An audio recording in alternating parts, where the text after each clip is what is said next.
Our names are Grace and Lily. Our music selection is Space Journey, and for the commercial was Mirabelle. Welcome to the Sanitorium, a spooky podcast by the 6th graders at OPE. My name is Grace, and my partner is Lily. Today we're talking about the Waverly Sanitorium. Stay tuned to find out more. This podcast was used in iMovie, and the music is from purpleplanet.com. Waverly Hills Sanitorium. Waverly Hills Sanitorium sits on a land that was originally purchased by Major Thomas H. Hayes in 1883. Major Hayes was in need for a school for his daughters to attend, so he started a room schoolhouse that was located on Pages Lane. He hired a woman named Lizzie Lee Harris to teach at the school. Her love for a tiny school, in addition for her fondness for Scott's Waverly novels, prompted her to name the little schoolhouse Waverly School. Major Hayes liked the name and chose it to be his property, Waverly Hill. The Board of Tuberculosis Hospital kept the name after the purchasing the land and opening of the sanatorium. Originally, the Waverly Hill Sanatorium was a 2-story frame building and equipped with a roof and a half timber. Construction on this building began in 1908 and opened for business July 26, 1910. The building was designed to safely accommodate 40 to 50 tuberculosis patients at the time. Tuberculosis was a very serious disease. People who were affected it were probably isolated from the general public and placed in an area where they could rest, stay calm, and have plenty of fresh air. Sanatoriums were built on the high surrounded peaceful woods to create a scenery atmosphere for the patients to recover. The Waverly Hills Sanitorium opened in 1910 at 4400 Prairie Drive, Louisville, Kentucky. The whole sanatorium is 1,256 square feet. It opened for all the soldiers who have been injured during World War II. The deadly disease, the White Death, spread across the hospital, making people sick. There was another disease called tuberculosis, and if you got it, you would die or possibly get mentally insane. The plague didn't have a cure. Over 600,000 people died from the diseases and other terrible things. The nurses and doctors were exposing ultraviolet light to people's lungs. The other treatments were unpleasant and more disgusting. This often had disastrous results. People have been reporting ghosts in the Waverly Hills Sanatorium, and some people believe the ghosts can push you down the stairs and harm you in many different ways. In 1928, the head nurse in room 502 committed suicide by hanging herself on the light fixture by the doorway. No one knows how long she hung there before someone found her. She was 29 years old at the time of her death. Another nurse working in room 502 jumped off the roof patio and plunged several stories to her death. While no other records exist to explain why she did this, some believe she was pushed off the edge. Who might have done it and why are unknown. There is a lot of speculation as what to happened is part of the hospital, but what is believed is that mentally insane tuberculosis patients were housed on the 5th floor. Time for commercial! If you are tired of your normal ordinary cupcakes and ice cream, then try our new product, Cup Cream. It's made of ice cream, and cake. All your favorite beverages all in one for you to enjoy. You'll never have to eat plain normal ice cream or cupcakes ever again for just a low price of $1.99. That's cheaper than a lot of ice cream you see at our normal store. Buy Cup Cream now or pay full price before the sale ends at www.icecreamcupcakes.org or call 913-567-9306. That's 913-567-9306. Call now or email at www.icecreamcupcakes.org. Cup Cream out! During a less previous period, members of the Louisville Ghost Hunter Society experienced ghostly sounds, heard slamming doors. Saw lights appear in the building when they had been none, and objects thrown at them were struck by unseen hands. Saw apparitions in the doorways, in the corridors, and more.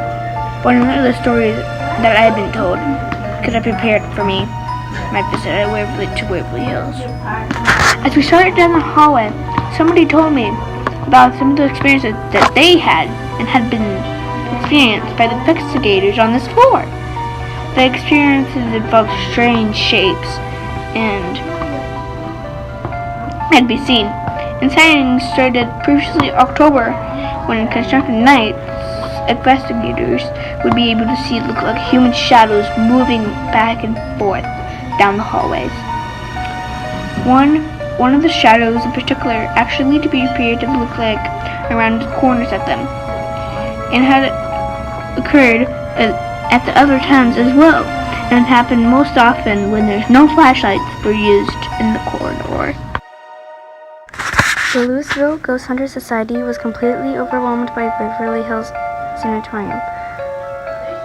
Over the course of the next several years, they introduced the sanatorium to a national television audience, held 2 ghost conferences, and there spent scores of thankless hours talking literally thousands of people through the building on more haunted tours than they could begin to count.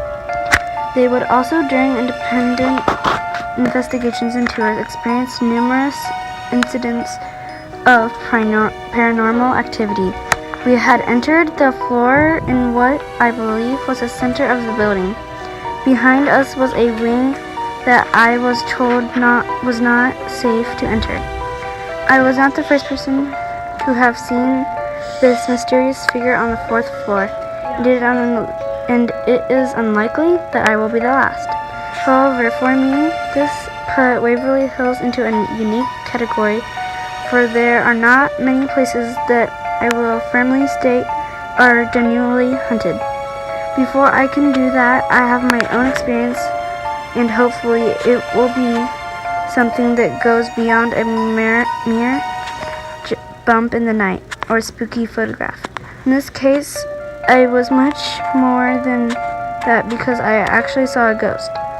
In all of my years of paranormal research, I can count the times that I've seen ghosts on just 2 fingers, and one of them was at Waverly Hills.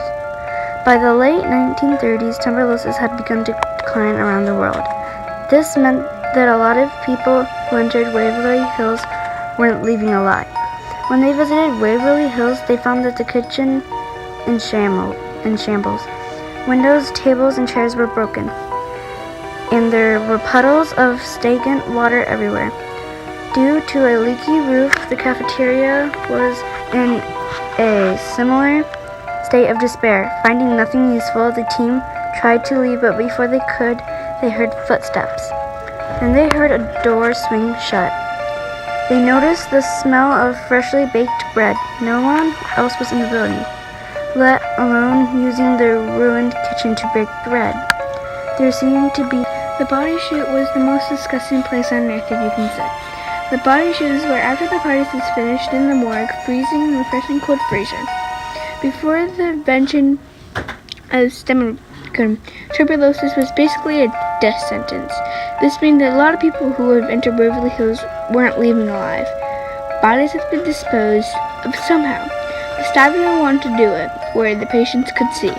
From there, a motorized rail and cable system lifted the bodies onto trains that would take them away. To image walking down the railway and just for time for a delivery. When people in a sanatorium die, you expect to be a tuberculosis patients, not the healthy staff. Despite this, 502 seemed to be a center for disaster. According to the local legend, in 1928, the head nurse of 502 was found hanging from a giant light fixture.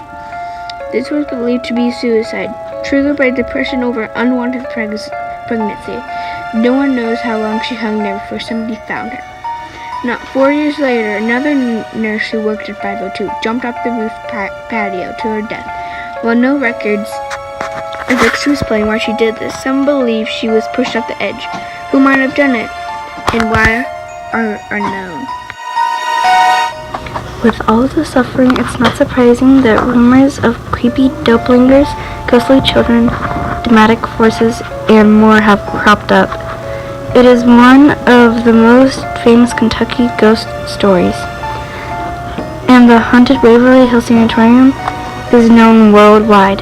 While spooky stories like these can't truly be proven, there are plenty of people who will swear their lives that they are true. Haunted sanatoriums are scary, but the spooky stories from Waverly Hill Sanatorium are downright terrifying. There have been many rumors and stories told about patient mistreatment and unusual experiments during the years that the building was used in old age home. Some of them have been proven to be false, but others have unfortunately turned out to be true. Electroshock therapy, which was considered to be highly effective in those days, was widely used for a variety of ailments. Budget cuts in the 1960s and 1970s led to both horrible conditions and patient mistreatments, and in 1982 the state closed the facility for good. Many patients have survived their stay at Waverly Hills Sanatorium, but it is estimated that hundreds died at Waverly Hills from the diseases and other horrible things. It was considered that the advanced tuberculosis sanatorium in the country, but even then, most of the patients succumbed to the disease. And it is any wonder that Waverly Hills is considered to be one of the most haunted places in the world. The end.